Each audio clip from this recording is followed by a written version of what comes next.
Welcome to my channel Abidas Maths. Moi reasoning or clock theory report আলোচনা কৰি আছিলো এটা ক্লাস অলৰেডি দিছো আজি নতুন এটা আৰম্ভ কৰিম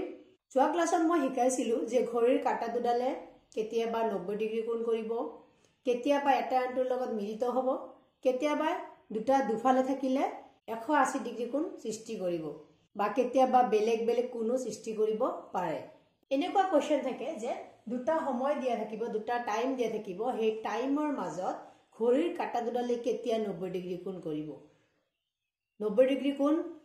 ঘড়ীৰ কাটা দুডালে প্ৰতিটো ঘণ্টাৰ মাজত কি কৰিব দুবাৰ 90 ডিগ্ৰী কোণ কৰিব এটো শিকাইছিলো যোৱা ক্লাছত তোমালোকে সোৱা নাই তেনেহলে তোমালোকে চাই লবা আগৰ ক্লাছটো আজি কোৱেশ্চনটো হ'ল 4 আৰু 5 বজাৰ মাজত ঘড়ীৰ কাটা দুডালে কেতিয়া 90 ডিগ্ৰী কোণ কৰিব at what times the angle between 4 and 5 o'clock will be 90 degree ইয়াৰে ফৰ্মুলা আছে 180 ডিগ্ৰী উলাৰ ফৰ্মুলা আছে কেতিয়া মিলিত হ'ব কোইনসাইড হ'ব তাৰো ফৰ্মুলা আছে কিবা বেলেগ কোণ কৰিব তাৰো ফৰ্মুলা আছে এটা এটাকে আমি আলোচনা কৰি যাম তোমালোকে ক্লাস বিলাক চাই থাকিবা ইয়াত লিখিছে 4 আৰু 5 বজাৰ মাজত ঘড়ীৰ কাটা দুডালে কেতিয়া 90 ডিগ্ৰী কোণ কৰিব কেতিয়া 90 ডিগ্ৰী কোণ কৰিব ইয়াৰ ফৰ্মুলাটো হ'ল 60/11 into time সময় টাইম এটো হল সময় টাইম বুলি কয় টাইম প্লাস মাইনাস 3 যেহেতু আমাৰ কোণ দুটা হ'ব সেই কাৰণে কিটো কি প্লাস মাইনাস 3 60/11 এই টাইম দিয়া আছে যে 4 আৰু 5 বজাৰ মাজত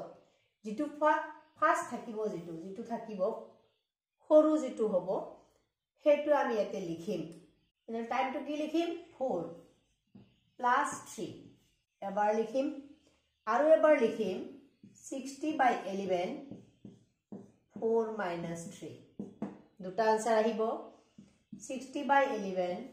into কি হ'ব 7 আৰু এটো হ'ব কি 60/11 into 1 6 7 গুণ কিমান হ'ব 42 তলত 11 এটো কি হ'ব 60/11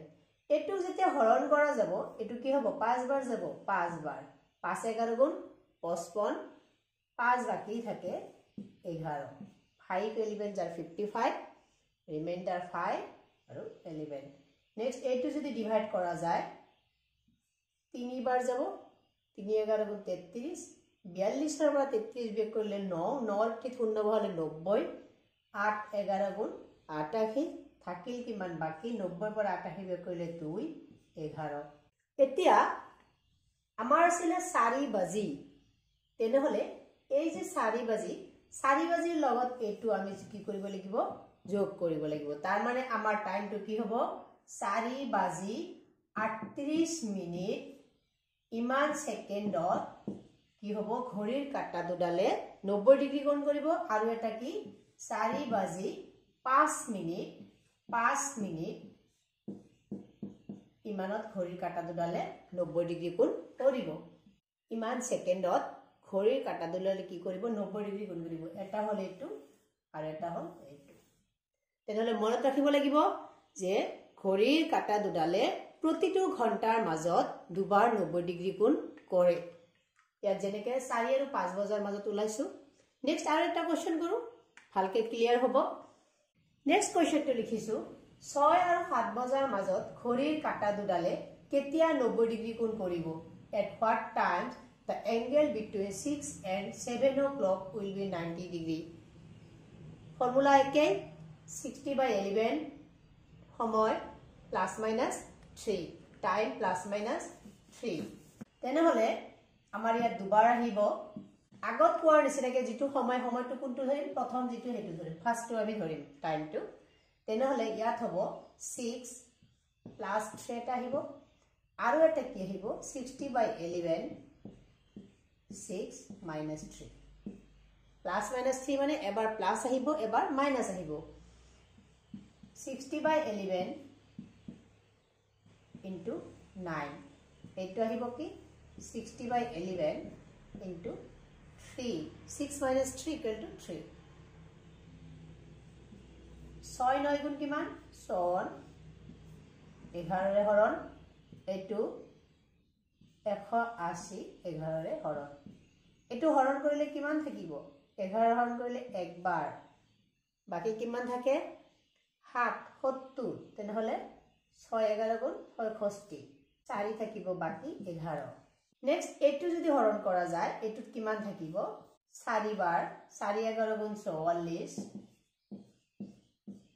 বাকি থাকিব 10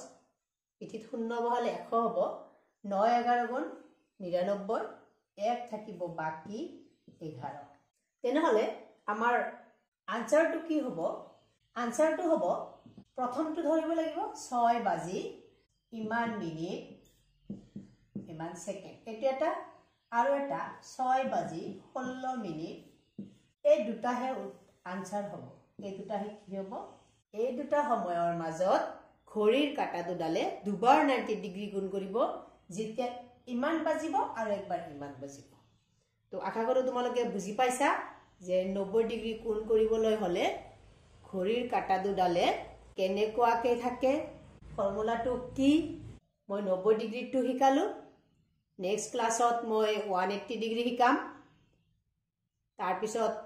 কোইনসাইড যেটো মিলিত হ'ব হেতু শিকাম তাৰ পিছত আৰু বেলেগ স্টেপ বাই স্টেপ মই গটেইখিনি শিকাই যাম তোমালোকে চাই থাকিবা আৰু তোমালোকে যদি বুজি পাই আছা মোৰ ক্লাছটো এটা ধুনিয়া এটা কমেন্ট লিখিবা আৰু শেয়াৰ কৰিবলৈ নাপাহৰিবা আজিলৈ ইমানেই ধন্যবাদ